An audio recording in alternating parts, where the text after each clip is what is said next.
Let us begin the showcase, because right now I can manage it. There's like one player in the server. Unbelievable. AJ Renegade with the Super Saber. Let's have a little look. Right, thrusters on. And then 4. Oh, shoot. I just dropped something. Is it the fuel tank? Yep, I just dropped the fuel tank. That's okay. All right, let's do a bombing run here. Oh, my goodness. That would have been a... No, it wouldn't have been a direct hit. This caught my eye. Binoct, they're back with another rustic build. This is the Fugitive Prince Meg Hanada. What a name. Well, look at this. We have angled armor panels on the side of it. A small grid crane arm very nicely integrated into the side of the body there. And it also flies. That is unexpected. Oh, of course it does, because these huge thrusters in the back, which I was saying, it's kind of interesting. It looks like a...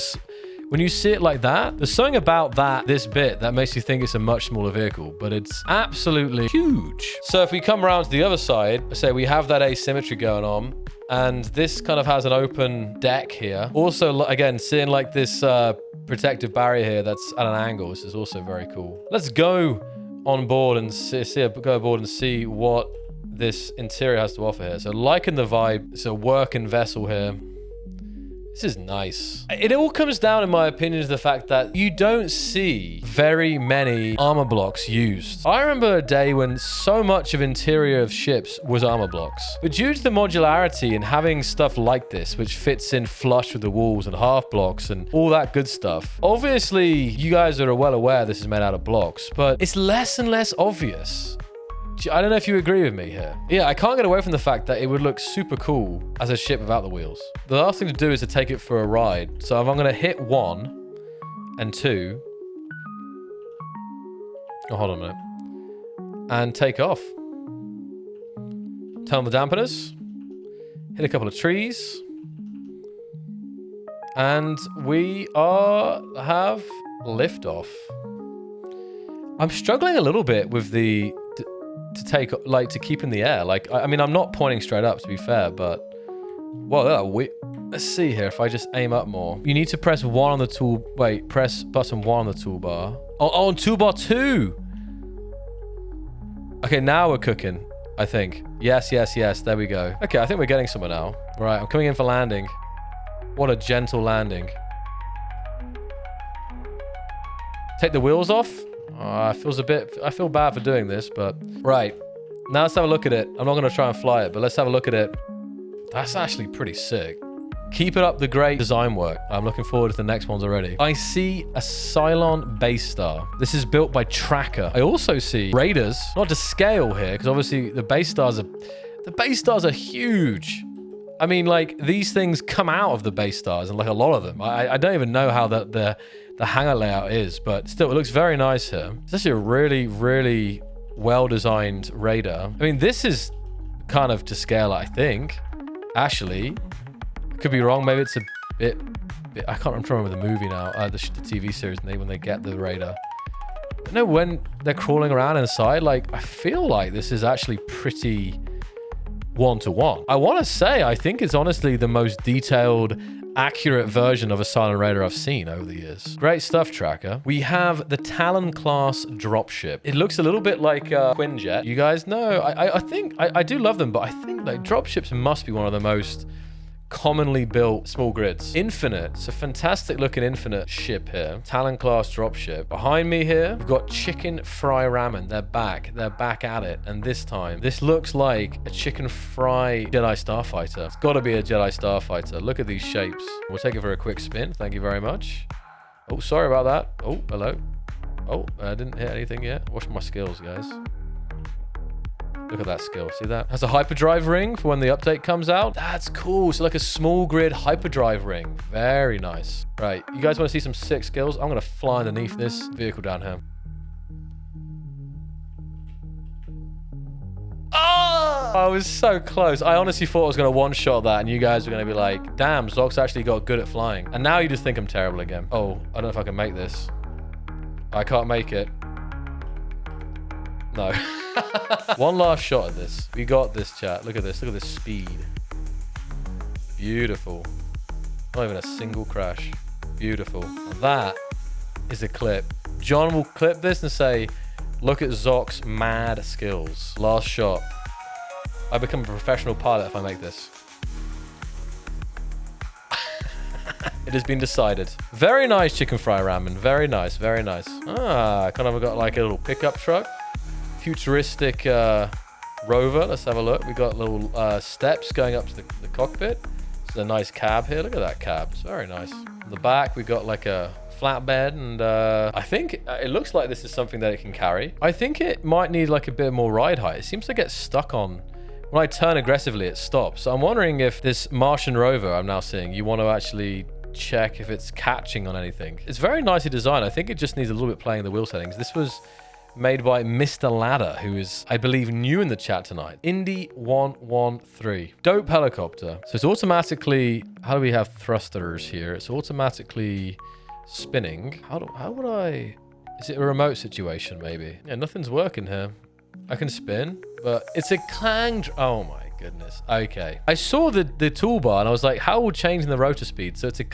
But does it automatically turn on if I jump out of the seat? Okay, Indy, that's pretty cool, actually. Wait! All right, I gotta fly this thing. It looks so much fun. All right, clang drive, let's ride. Oh my. Oh my.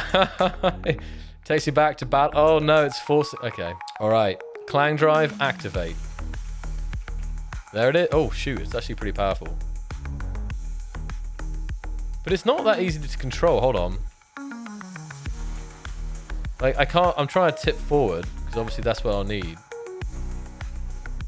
I don't know how you were controlling this, Indy. I see how the clang drive works. It's kind of a pain in the ass to fly, which is kind of the fun. Very good stuff, though, Indy. Thank you for that. Another build from Binoct. This is the smallest build so far, but what a difference. Again, it's similar style, but this has these landing gears that are placed like this. It's taking off. Got a huge custom railgun turret. I just realized here, if I look at the build, it's got a little huts on the deck here, also asymmetrical, and you have like the cockpit up here you stand at and fly it like this. This looks like it was kind of built for like an airship PvP scenario or something like that, you know? It's got a lot of really cool mechanisms. It's also like a hovercraft as well with that stuff at the back. But look at the wheels folding up, guys. Got that custom small grid turret on the side there. Let's have a look at this mech boy. This is really cool looking. It's got a weapon, got a little shield, got what could be like a jetpack. You are inside the chest of this thing. This is built by AJ Renegade. A new mech builder emerges, maybe. I still like one of the hardest things with mechs. It's got to... Oh yeah, there's probably a lot of hard things, but it's always been... But bigger as that is the balancing of mechs. Would you guys agree? What would it take for this game, this engine, to have mechs that like really connected with the ground? Because I think so much of mechs is like this stomping. Dare I say Titanfall. But you guys know what I mean, right? When a mech comes like... I just don't know... Like, for me, it's very hard to, like, imagine. Like, if it was, like, an animated block, somehow, like a wheel, I can imagine it. But, like, a lot of the other things, like, the moving arms, like, there's a lot of things that, you know, if there was ball joints, that would obviously add a lot of, like, freedom of movement and so on. So you could do all kinds of, like, crazy stuff. I mean, people make ball joints, but I'm talking, like, ball joints, like, straight up from the game. So it's a very cool mech, by the way. He's coming into a conversation here, AJ, but it's a great design. Less bouncy physics, like, even rotors glide and bounce crazy. Contact damage, free blocks. What I mean by that is like when mechs stomp in mech games, Mech Warrior, whatever it is, they like stick to the ground. They don't actually stick to the ground. I mean, I guess some do, because I guess if the little mech has little mech feet, it can kind of like a toe. I don't know. It kind of like, and it kind of like not grips, but it somewhat the little like. I don't know what it is. I honestly am not smart enough in technical knowledge to like understand what it would take to get that. But I think you get what I mean, right? Need mass simulations that work.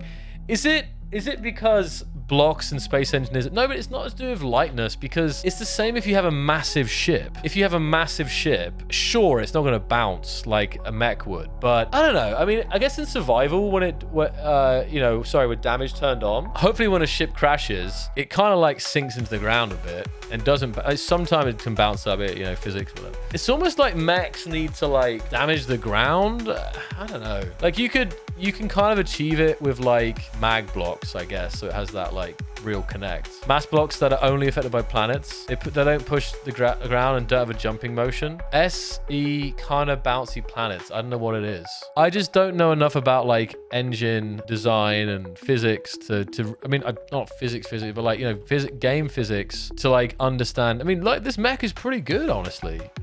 It's a very nice mech, but specifically about the ground. Like, it's beautiful. Who made this? Blacky Watchy. I thought it might be, but I never know these days. Like, this is a great mech, and it actually, like, maybe if it was kicking up dirt and stuff, like, kind of some, like, the bit like the engineer does, it kind of hides, you know, maybe if it was kicking up dust, it would kind of hide that a little bit. But this, in general, it can stand on its tiptoes. I think it's the sliding, isn't it? Like, we have friction in the game, but, like, it is, all the surfaces are very, like, slippery. If that makes sense. I mean, I think there's a number of things that need to happen. So again, I'm not trying to, this conversation here is really just, I'm just curious because the last month, it feels like it's been mech month. We've looked at so many mechs, so many, more than ever. More builders, more people doing it, and it's great to see, and there's incredible, like, again, I could never build this stuff. I mean, I could, but like a lot of time. Need a feat to slightly clip the ground. Particle, yeah, maybe it's these things.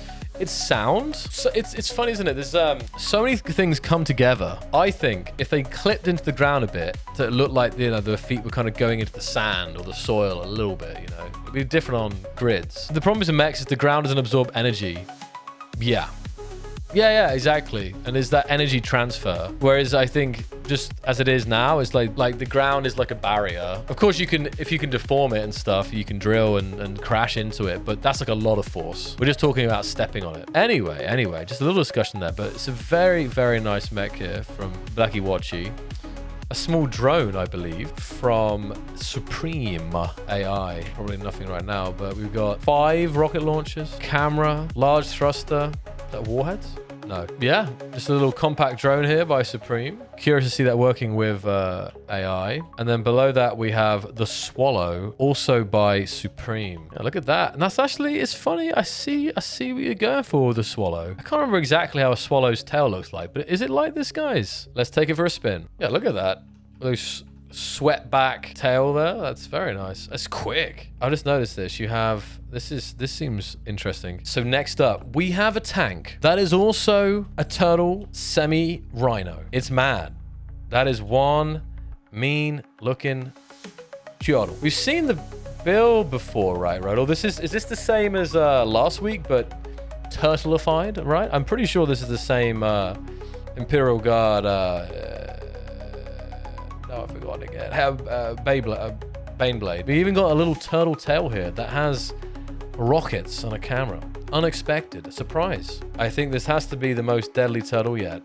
Turtly awesome. Turtly awesome. It is. We also have a little car by Rotal. We got like a truck here. Like a hemped truck with hinges and with a kind of cargo here. We've got a little car here with doors. Great stuff, Rodel. Thank you so much for showing it, because there's been a lot of variety here today. Everything from Star Wars ships to trucks to tanks and more. So thank you. This is the hyperdrive ring that Chicken Fry Ramen had mentioned earlier. I think we got to see this locked in with the Starfighter as well. But remember, like, this is Chicken Fry Ramen basically expecting this small grid Prototech jump drive. I mean, you could just slap it onto the onto the grid itself, but I think for the sake of coolness and maybe space saving, you can dock up to the hyperspace ring and then make the jump. Have you guys watched the new YouTube video? Have you also liked, commented, and subscribed? Okay, hit that bell notification. Okay,